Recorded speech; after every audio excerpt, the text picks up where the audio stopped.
Добро вечер во уште една 24 анализа. За вечерашнава тема. Арапска или турска пролет не. Согласни се речиси повеќето светски аналитичари. Но што конкретно се случува во изминативе денови на турските улици, пред се на улиците во Истанбул и Анкара, но и во 50 други помали градови, тешко кој може да даде едногласна дефиниција. Вечерва се осврнуваме токму на оваа тема со моите гости, а тоа се Љупчо Поповски, надворешно политички коментатор во Утрински весник, и Џабир Дерала од МВО Цивил и активист за човекови права. Добре дојдовте во 24 вести. Поповски би почнал со вас. Се согласувате ли со тезата која што преовладува дека немаме арапска или турска пролет, но и со недоумицата што се случува? Пролет сигурно не е. Мислам, освен што е временски пролет. Да. Но ова што се случува во Турција, мислам, има малку допирна точка со она што се случуваше во арапските земји, освен по интензитетот на протестите и нивната ненадејност. Причините за ова молња од ведро небо за Ердоган и за целата владеачка елита во Турција се сосема други. Значи еден мал проблем, тривијален, со настаните во Гези паркот. Еколошко-урбан протест прерасна во антивладини демонстрации. Во антивладини, всушност прерасна во протести на цела групација луѓе. Не можеме да речеме тоа се 2, 3, 5 милиона, туку можеби 30% од вкупната популација на Турција, кои што веројатно не издегле сите на улици, кои што не се согласуваат со политиките што ги води владата на Ердоган, иако таа е економски успешна, просперитетна, со просечни 6-7% годишен раст на економијата, но заради маргинализирањето на сите оние што не се приврзеници на неговата власт или на неговата партија АК како. Ќе ги разгледаме посебно тие детали, бидејќи е специфична и Турција како пример за демократија меѓу исламските земји, но и специфична однатре. Џабир, она што е интересно за вас е писмото што му го упативте на Ердоган. Зошто, од кои мотиви? Писмото што му го упатив на Ердоган пред се произлегуваше од неговата беше предизвикано од неговата тврдоглавост. Човекот кој до вчера ги поддржуваше сириските бунтовници и кој ги осудуваше недемократските суровите методи на Башар ал-Асад, одеднаш покажа исто таква суровост преку своите полицајци. И таквата дволичност навистина вади од такт, навистина предизвикува гнев и огорченост, заради тоа што не можете вие надвор од својата земја да глумите демократ и да поддржувате демократски процеси, а внатре во својата земја да бидете тиранин со секојаш исукан пендрек за своите граѓани. И заради тоа седнав и го напишав писмото. Едноставно не можев да чекам да го испратам писмото или да формирам став кој ќе го усогласам со моите колешки и колеги, и тоа да биде некој поумерен, дипломатски, завиткан став кој ќе произлезе од една невладина организација или од група луѓе. Едноставно сметав дека е доволно сам да излезам во јавноста и да го побарам тоа што го побарав од него. Различни коментари имаше и за вашето писмо и за она што се случи како еден мал символичен протест за поддршка. Во стилот може да се слушнат или прочитаат коментари на социјалните мрежи дека најмалку ние од тука од Македонија може да им даваме поддршка на тие луѓе таму кои од разноразни причини се самоосвестили и кренале глас за нешто, иако сега е измешано за што све не.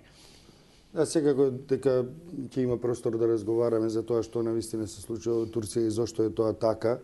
Турција која секако е позната како земја која се уште има и долго време има проблеми со човековите права, барем според оние барометри кои ги водат организациите за човекови права кои ние ги следиме, со кои соработуваме и чии партнери сме, или пак членови. Како и да е, сметам дека секој има право, поединечно или групно, да изрази солидарност со други луѓе во друга земја. И од таму луѓето во Скопје кои излегува поддршка или солидарност за турските демонстранти, секако дека се многу легитимни. Она што е интересно за Македонија и за македонските граѓани кои се изразуваат поддршка на овие демонстрации во Турција, е тоа дека се покрај тоа што Турција нели има една долгогодишна, долговековна, традиционална историска и културна поврзаност со Македонија, има и една друга ситуација. А тоа е дека дел од граѓаните во Македонија се поистоветуваат со тие граѓани во Истанбул, кои од едно паркче предизвика малтене револуција или налик на револуција, движење во Турција. Ние тука остануваме секоја само на поистоветувањето и тука почнуваме и тука застануваме. Па не се знае. Никогаш не се знае. Кој можеше до пред 7 дена, 8, колку има? 6 денеска. Да, 6 денеска. Еве, пред 7 дена кој можеше да помисли дека ова ќе се случува на турските улици? Различен е социјалниот статус на луѓето. Ги има речиси од сите општествени слоеви, ќе ги тргнеме настрана султанот и неговиот харем, кој што во Македонија беше најспецифичен феномен, посебно ќе го обработиме. Сино ќе се случи дури и нешто што за турски прилики, а и за многу други земји е речиси неверојатно. Рака под рака на улица излегоа сите ривалски навивачки групи на најпознатите клубови. Што е тоа? Она што некои турски и западни аналитичари го нарекуваат авторитаризам на Ердоган и неговата влада, или потезите кои што ги води контра светиот секуларизам, што ги изнесе сите овие луѓе на улица. Тука има неколку тераси на објаснување на настаните. Во основата, првата, почетната основа е значењето на Таксим за сите луѓе во Истанбул. За огромниот дел, освен оние можеби што за време на Ердоган се населиле на 2-3 милиона луѓе од Дијарбекир, од ван провинцијата и така натаму. Значи, Таксим, самото место Таксим, значи во околината тука се и стадионите на Бешикташ, на Фенербахче и така натаму, се е центарот на секуларизмот во Турција, не во Истанбул. Значи, самиот тој Гези парк е тука за време на Отоманската империја, значи биле тие отомански гарнизони, кај што бил надворешниот крај на Истанбул, на тој европскиот дел. Значи, кога доаѓа Кемал Ататурк таму, тоа го трансформира во споменик на Младата република. Таму има еден аудиториум, Таксим аудиториум се вика, посветен на Ататурк. И сега, кога не е само паркот, туку со уривањето на паркот и на тој аудиториум Таксим, значи се урива споменот за Ататурк и на тоа место треба да се изградат тие касарни, реплики на тие касарни, во кои што има шопинг мола, горе луксузни станови, но поважната порака не е само шопинг мола, туку што треба да се изгради голема џамија. Вика сега градоначалникот на Истанбул вели, добро, нема да правиме шопинг мол, но џамија сигурно ќе правиме. И тоа е првото сврзивно ткиво на еве и навивачите на Бешикташ и на Галатасарај, кој што ги зема рака под рака, за да настапуваат заедно, затоа што тој дел кој што е символ на нивното проевропско, просекуларно, нормално турско живење од 23-та година наваму, како што функционира републиката, некој сака да го загрози. И тука во таа загроза нормално и оние што биле условно речено непријателите се фатат рака под рака и да одат. Значи тоа е едната работа. Втората работа е што значи заедно со тие тоа изградбата на Таксим е дел од проектите што Ердоган ги нарече луди проекти, сам демек толку се големи што се дури луди, значи изград третиот мост на Босфор, каналот што треба да се изгради паралелно речиси со Босфорскиот теснет за да се намали сообраќајот и уште поважно што треба на сите големи плоштади и на сите поважни ридови да се изградат огромни мамутски џамии. И сега кога ќе ја посмотраш целата таа констелација на односите, Значи доаѓаме до секуларизмот до како секуларизмот базата на- особено во Истанбул. Особено што Ердоган е бивши градоначалник на Истанбул, кој што во времето очигледно не успел да успел. реализира дел од овие што проекти, бидејќи тоа во беше својата друго. кариера има запишено и судска пресуда и затворска казна која што Затворска не ја казна. одлежа за исламистички активности. Но му беше забрането да ја води владата 6 месеци додека не му истече казната. Тогаш начело на владата беше Абдула Ѓул, што е сега председател, претходно беше министер за надворешни работи, всушност се чуваше премиерската фотелја. Сето ова се наведом непознати детали за македонската јавност, затоа ги нагласувам, кои што го склопуваат целиот тој мозаик. Да, значи тоа ние не можеме сега, значи од овдека повеќето од нас биле во Турција, знаат тоа како функционира, како изгледа таа држава, но Истанбул е едно, Анкара речиси слично, Измир се разбира, но огромниот дел, уште 50 милиони луѓе функционираат на сосема друг начин. Дали е тоа Конја, дали е Кајсери, дали Трабзон горе. Значи, она што се случува во Истанбул не значи дека исто се поддржува на сосема на исток, таму во курдските провинции. Обично поедноставено се дели на рурален конзервативен дел и урбан по прогресивен дел. Само еден податок ќе ви дам, значи бројот на населението, она население од 24 до 65 години, само 31% од нив има завршено средно училиште.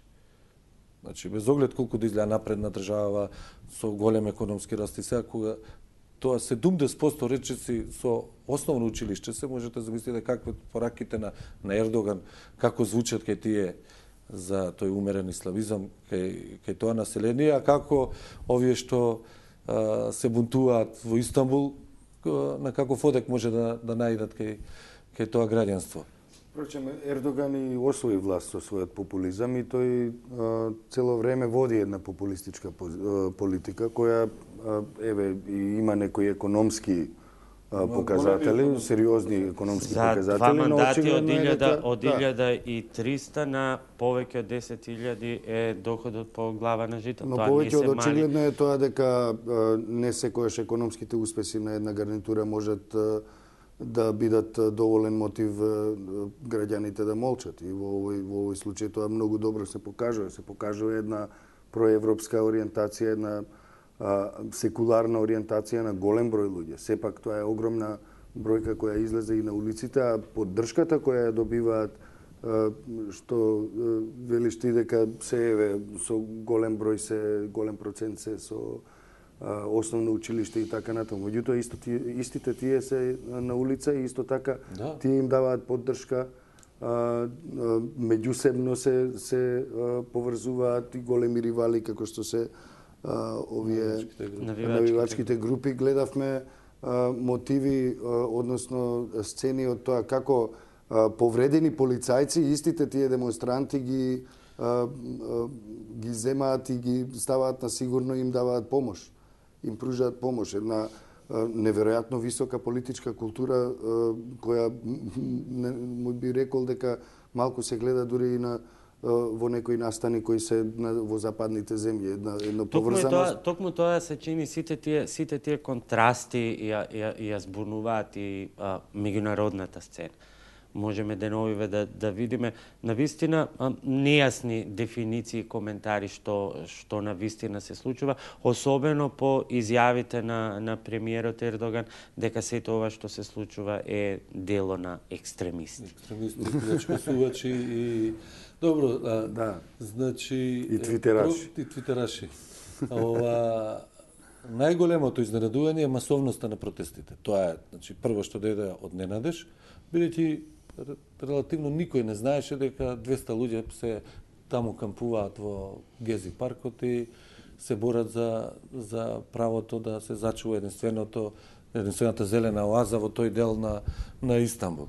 Но кога наеднаш заради интервенцијата на полицијата, бруталната интервенција, се претвори во улична војна и кои излегуваат тие стотици илјади луѓе на улиците, таа масивност беше удар за сите сетила за оние што го пренесуваат. Значи, кај нас или пак во Европа било како може да се споредува за протестите во Атина, например.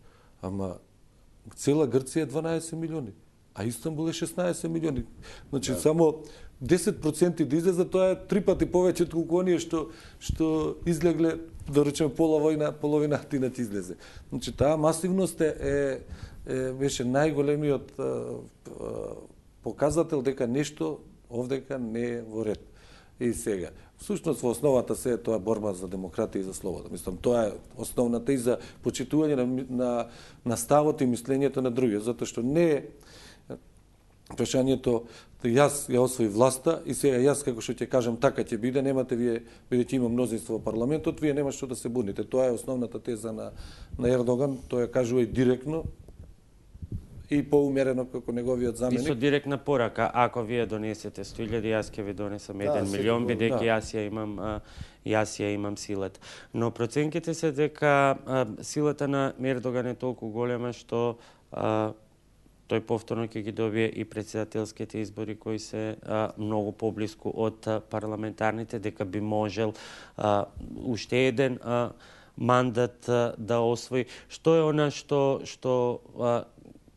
ја прекрши ситуацијата? Ароганцијата, интервенцијата на полицијата или сиот тој сет потези во последниве години кои што атакуваат на секуларизм? Значи, прво не сум сигурен дека тој така лесно ќе ги добие претседателските избори ако затоа што според анкетите Абдула Ѓул води по популарност пред него.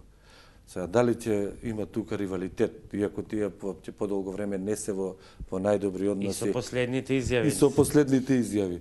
А второ, на последни избори пред 2 години, ми се чини кога беа на парламентарните, тој освои мнозинство, но не освои двотретинско мнозинство. Значи, тоа мнозинство не му се намали. Неговата добитничка карта е што опозицијата е разделена и слаба. И, значи, тука не може да има некој соодветен противник. Дента кога беше протестот тој во петокот, тој поставуваше камен темелник за новиот трет мост на малце погоре таму на тој новиот што го изградија тој претходниот нов. Него го крсти Султан Селим. Значи, Султан Селим е еден освојувач, голем воин во отоманската историја, 1470-1520, по него е она Султан Селим џамија во Едрено, нашава песна за Елена. И, значи, кога многу луѓе предлагале да се земе име за мостот, кој што ќе значи повеќе толеранција, заедништво, соживот, и значи има таму и курди, и алафити, и алавити, и овој нас. Сега кој што ќе го значува соживотот во Турција, Ердоган одговара: нема вие што мене да ми кажувате, јас сум ги освоил изборите, јас ќе го правам мостот и ја ќе кажам како се вика. Да, како сакам. И тоа предизвика голем револт, а во исто време полицијата интервенираше на Таксим против овие што се бунеа за паркот. И кога ќе ги споиш сега тие работите, од ова што ние гледавме од страна, значи најнаш се спојува. Таму се градат грандиозни фараонски проекти, а овдека не може за обичниот граѓан да се избори за еден парк. И тоа настанува некаков амалгам и никој не може да го исконтролира.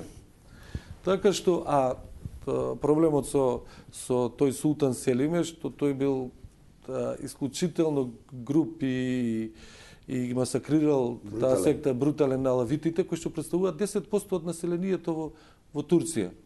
И значи, тоа се уште историски наследства. Не се бриша така лесно. И плюс горе таму и со курди и така. И целото тоа, значи, кога ќе ги редиш камчињата од мозаикот за настаните од петокот, како вивна во битка, некако може да се усогласи, иако нормално ние не можеме сите работи да ги знаеме. А друго е, понатаму што го зборуваше и Џабир за за односот кон демократијата и Да, но ако гледаме историски, исто така Султанот Селим е навистина брутален и бил крволок и вршил геноцид врз една популација која е дел од турската ден денеска. Она што е исто така познато дури и за Отоманското царство е оној милет систем во кој различни етнички заедници кохабитирале во рамки на еден апсолутистички, секако, без сомнение, меѓутоа сепак систем во кој имало многу различни народи, различни вероисповеди и така натаму и кохабитирале секако под капата на еден султан. А потоа со доаѓањето на Ататурк, која модернизира Турција и ја воведува воопшто во Европа и воопшто во 20-тиот век во еден квантум лип или еден вистина голем скок во историјата кој го прави за кратко време, вие имате со генерации наталожена почит кон еден секуларизам, кон еден систем кој Турција води напред цело време. Па дури еден Ердоган може да му благодари токму на тој систем што можел да постигне вакви успеси во изминатите неколку години. Токму на таа демократија може да му благодари за својот успех. И сега одеднаш тој истиот Ердоган почнува да се однесува како султан. Тоа не може да му го дозволи ни еден турчин. Не знам колку да е неписмен, тој сепак генерацијски води одредена, носи една порака која не може да дозволи да има султан. Туку дека живее во република. Во сиот овој контекст местото на она што веќе се нарекува отворено автократија на партијата на правдата и развојот, тука се особено податоците дека Турција, иако е земја кандидат за членка на ЕУ, со една долга историја, членка на НАТО, сепак е земја која што има најмногу затворени новинари, има најмногу политички затвореници, особено заради критичка мисла изразена преку социјалните мрежи. Па Турција има и пред Ердоган, има сериозни проблеми на планот на човековите права и тоа е една од пречките за нејзино напредување во ЕУ интеграцијата. Се разбира, има и едни друг сет на причини поради кои Европа ја покажува својата недоследност, но секако што се однесува до почитувањето на човековите права и слободи, до секуларноста на државата, Ердоган ги направи буквално сите можни замисливи прекршоци во поглед на својот народ, односно на турската нација. И таквото нетрпение предпоставуваме дека се таложело и доведе до ерупција таква каква што ја видовме.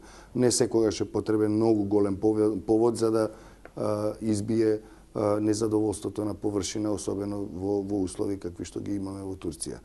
Заради тоа, јас мислам дека Ердоган ја претера, се заборави во својата моќ, стана автократ кој на нелегален начин и во турски рамки на нелегален начин направи навистина голем број ајде не злосторство, меѓутоа голем број прекршувања на се што може да му биде свето на еден турски граѓанин. Воопшто на било кој граѓанин во било која земја. Такво однесување од апсолутистичко, автократско, со полициско-партиски чиновници распоредени низ целата територија и во интернетот, да може да затвара и сето тоа. Тоа е еден специфичен контраст на Турција како демократска земја, таа огромна контрола на медиумите и практично речиси и цензура во многу сегменти на интернетот. Твитер и социјалните мрежи Ердоган ги нарече неголемо зло за општество. Значи, сето тоа произлегува од успехот што Ердоган го направи.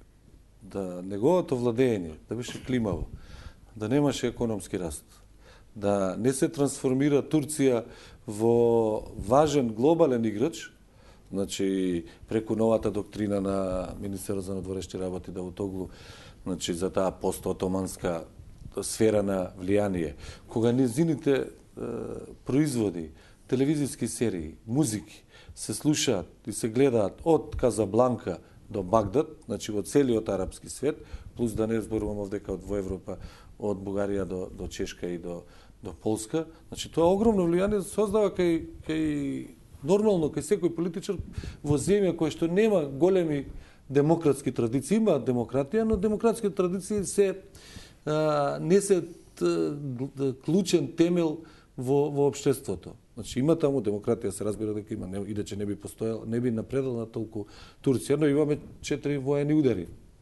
од 40 година наваму.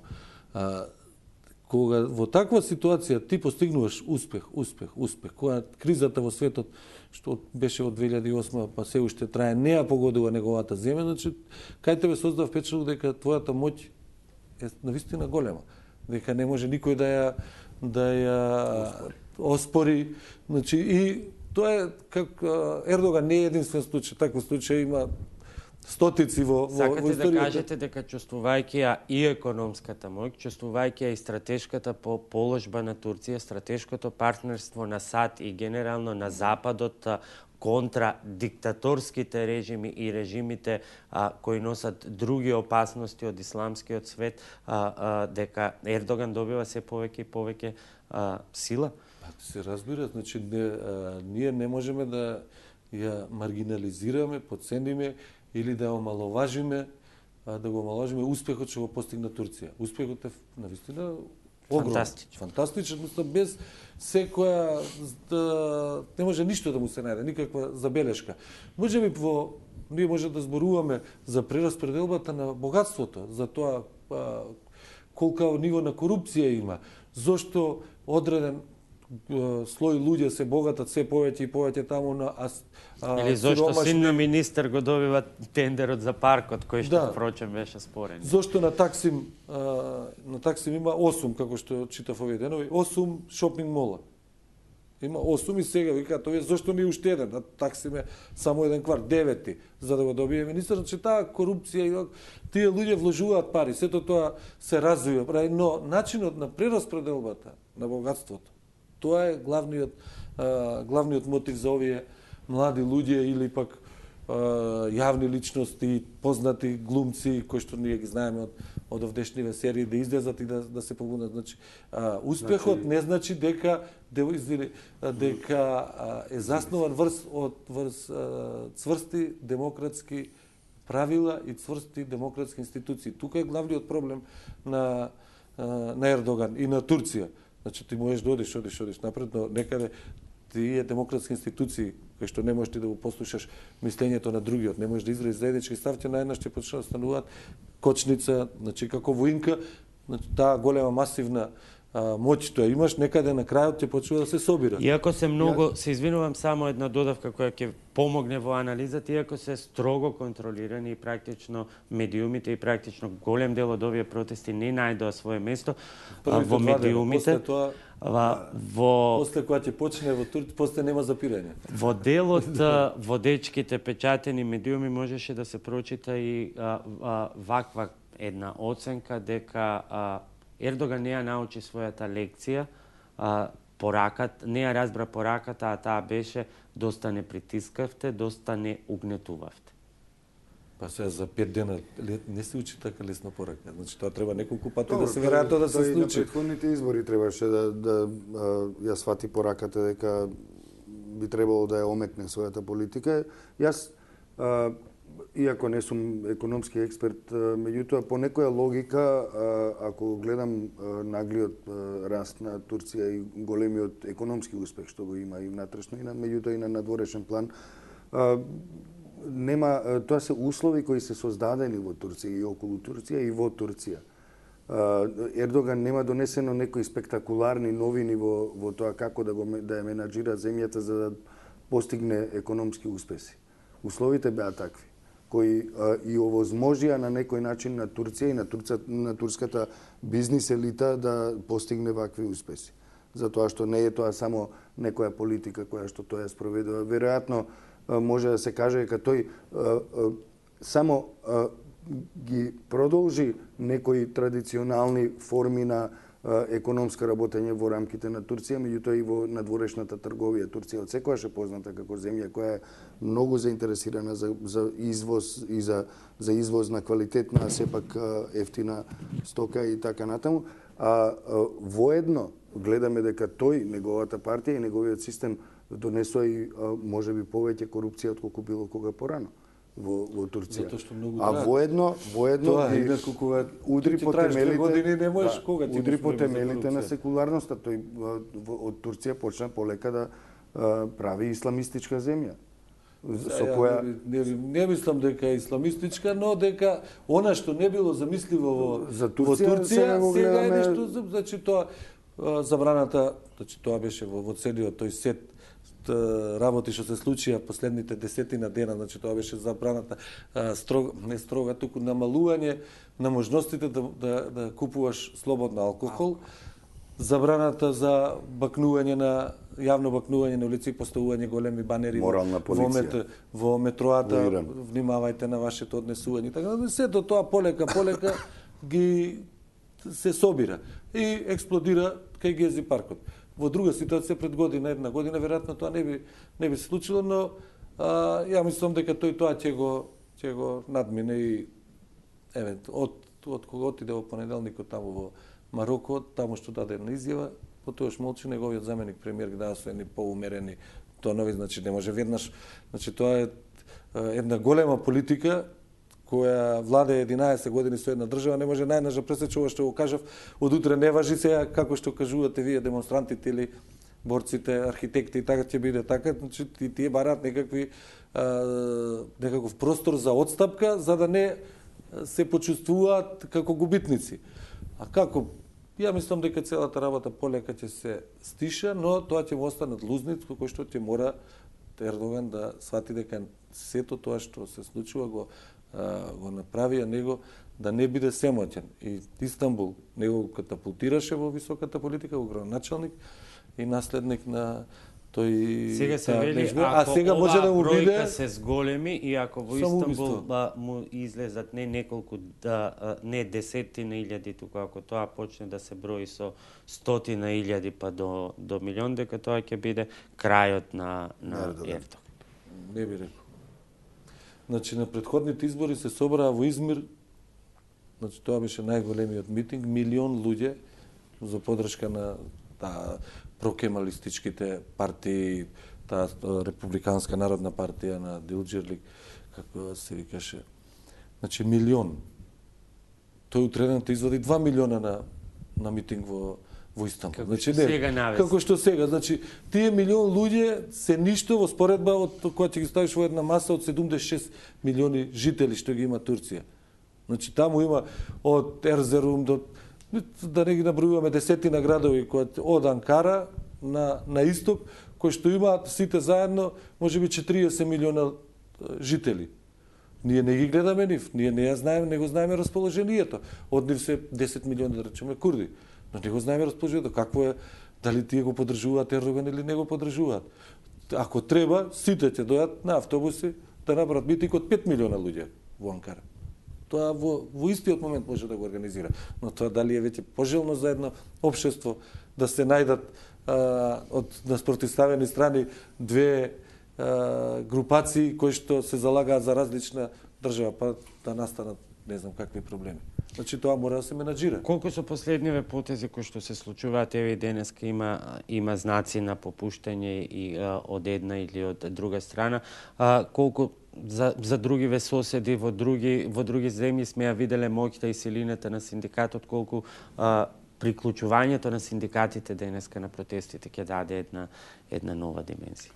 Мене тоа ми даде сигнал повеќе во насока на тоа што го кажа ти, отколку што ти мислиш дека ајде ќе се смири, ќе излезе со 5 милиони. Синдикатите во Турција се... Ако сака, ќе излезе. Мислам дека нема да му биде добар потек тоа. Да го направи затоа што само ќе зголеми тензијата во општеството. Да, и мислам дека колку и да е султански настроен или растроен, Ердоган се надевам дека има трошка мудрост и нема да извади Турци против Турци, односно народ против народ, кој што знаеме да видиме од некои други земји.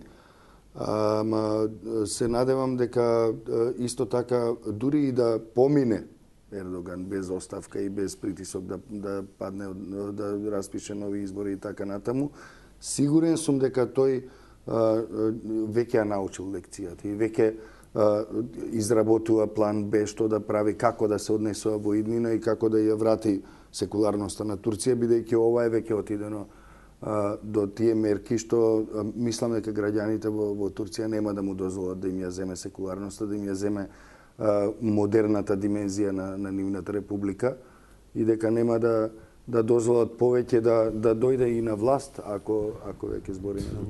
Можеби ќе биде така, но очигледно дека особено со потегот на очигледно е дека секоја власт има демократски избрана власт, не зборувам за диктатури и така натаму, кај што нема избори, има растеш, достигнува некој врв и после полека почнува да паѓа. Некои паѓаат забрзано, некои полека, бидејќи тешко се одржува во една нормална демократија.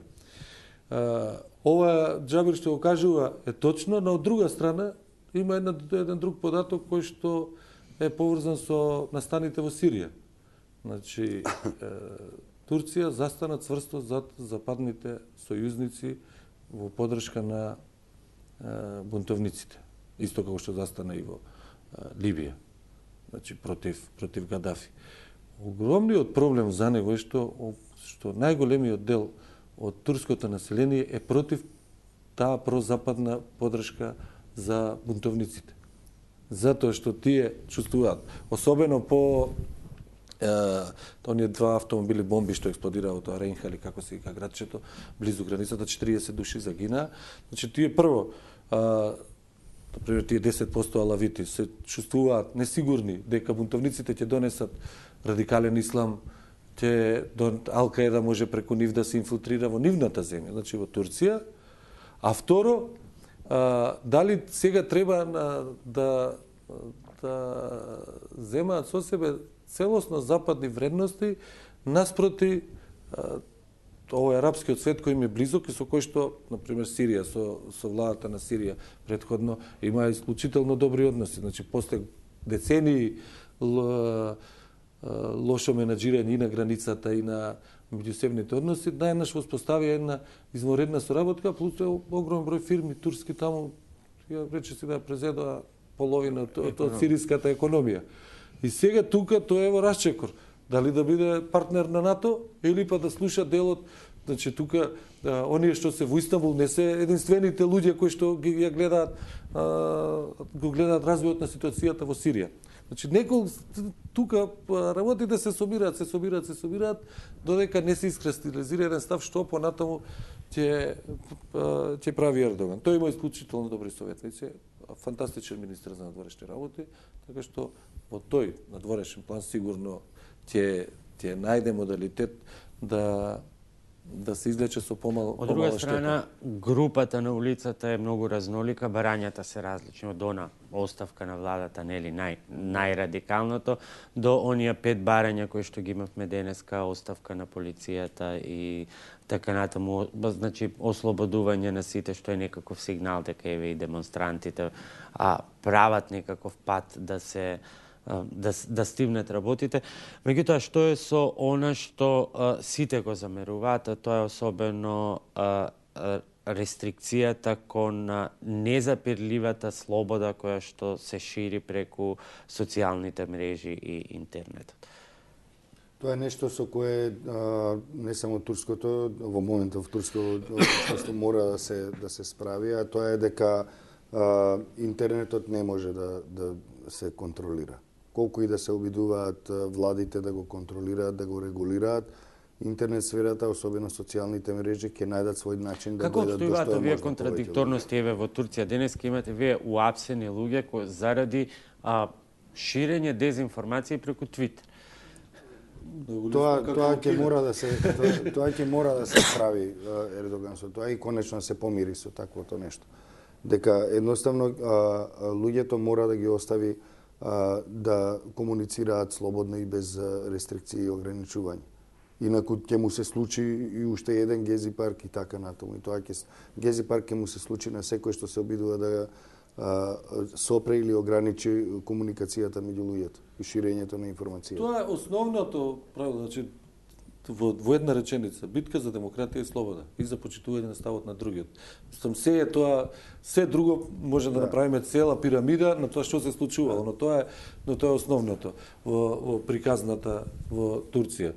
Значи тие се навикнале да купуваат нормално алкохол во продавниците, сега не може.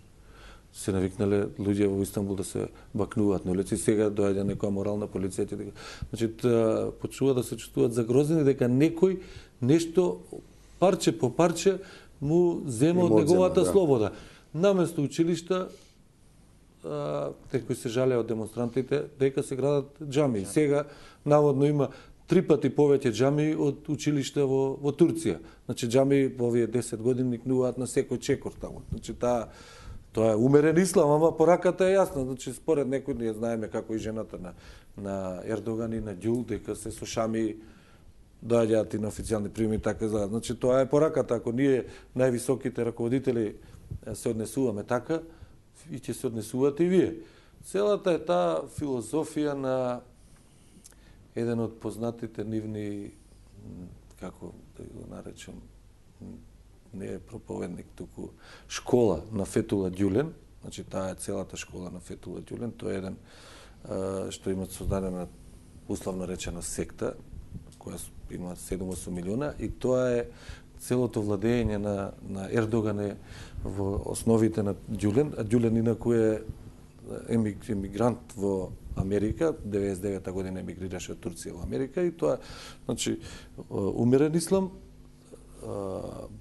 широко образование, значи, што е можно повеќе универзитети отворени, за да може да се образуваат и најшироките слоеви од луѓето, создавање на мрежа на големи бизниси корпоративни, во кои што луѓето од таа, условно речено секта, не е секта, туку движење, ќе го раководат и купување медиуми. Значи, тука има во Турција 4-5 медиуми, тие ќе контролираат на Фетула Ѓулен луѓето, 5-6 вестници, највисокиот, најтиражниот вестник Заман, имаме ние тука и македонско издание, да, и тоа е дел од таа структура на Ѓулен, и тоа создава една мрежа во која што ти тешко можеш да избегаш. Ердоган никогаш не кажал дека е следбеник на Ѓулен, не е ни тој нешто страшно, иако е сето умерен, но влегува во таа мрежа во која што некој одстрана со невидливи потези и ги влече конците во општество. Затоа овој ќе го добива министерот тендерот за шопинг молот во Гези парк и илјадници други. Времето ни истекува, но еве накратко да го прокоментираме и она што македонската јавност го препозна во тие протести. Турските серии на вистина, Поповски, вие го споменавте, тоа стана имиџот културен на Турција, една цела индустрија која Турција ја продава и од која што заработува. На што се должеше според вас појавувањето на целата една таа екипа таму? Дали е тоа тој прогресивен дух во уметниците или повторно е тука обидот на Ердоган да стави рака и дури врз ваквите серии, обидувајќи се да цензурира уметничка интерпретација на одредени историски факти кои што се прикажуваат преку тие филмови? Видете, таа индустрија на сапуници е позната и би рекол пионери во тоа беа јужноамериканците. Турците многу брзо ја научија лекцијата, бидејќи се стварно добри и работници, но и трговци. Направија уште поевтини, уште побројни, а сепак до овој регион овде и поблиски по менталитет и по содржина продукти кои ги стиснаа јужноамериканските. И ние имаме ситуација во која имате поплава од турски серии кои имаат и низок квалитет, имаат ниски и естетски и етички квалитети и секако дека носат пораки кои му одговараат на еден популист како што е Ердоган, а секако дека му одговараат и на секој популист кој не е само Ердоган, туку секој популист кој би сакал на некој начин да ги опива своите граѓани и да ги задржи пред ТВ екраните што е можно подолго време со сапуница, а не да им остави време да размислуваат за тоа во какви сериозни неволји се наоѓаат во нивните реални животи на местото каде што се наоѓаат. Секако дека тоа има некаков крај, дека во еден момент ќе се презасити пазарот, во меѓувреме турската филмска индустрија можеби ќе измисли нешто ново, меѓутоа до тогаш мораме да се помириме со оваа поплава, со оваа непогода телевизиска, но не верувам дека тие на крајот ќе донесат позитивен исход за било кого, освен за оние што ги уновчуваат тие серии, се разбира. Поповски, за крај останувате на тезата пролетта не е пролет, освен што е нели временски, но револуција нема да е. Мислам, ова може би револуција во најава. Значи, не е иста ситуацијата како што беше во Египет. Да, него допревме и немаме време, тука и прашањето на војската која што има една многу специфична позиција. Мислам, сепак е Турција демократија. И ние сме демократија, ние имаме огромни мани, и Турција има огромни мани, има наследство со воени удари и така натаму. Се, но тоа е демократија, овој ги добива три избори поред и веројатно ќе добие.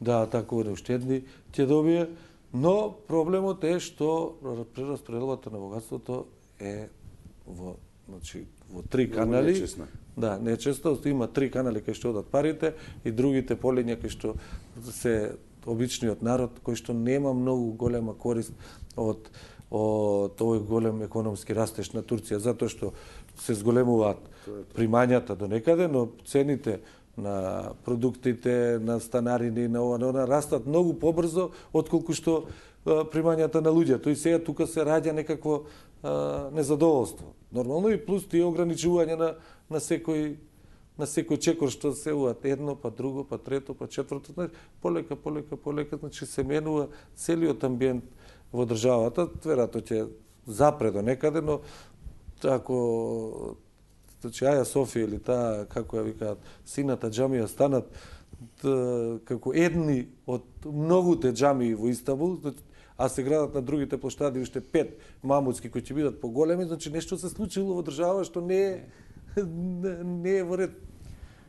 Времето не истече, јас ви благодарам за вечерашното гостување, а и за многу нови интересни детали кои што ги слушнавме од вас во обид да разјасниме сепак што се случува во земјата која што нели ни е традиционален партнер и пријател.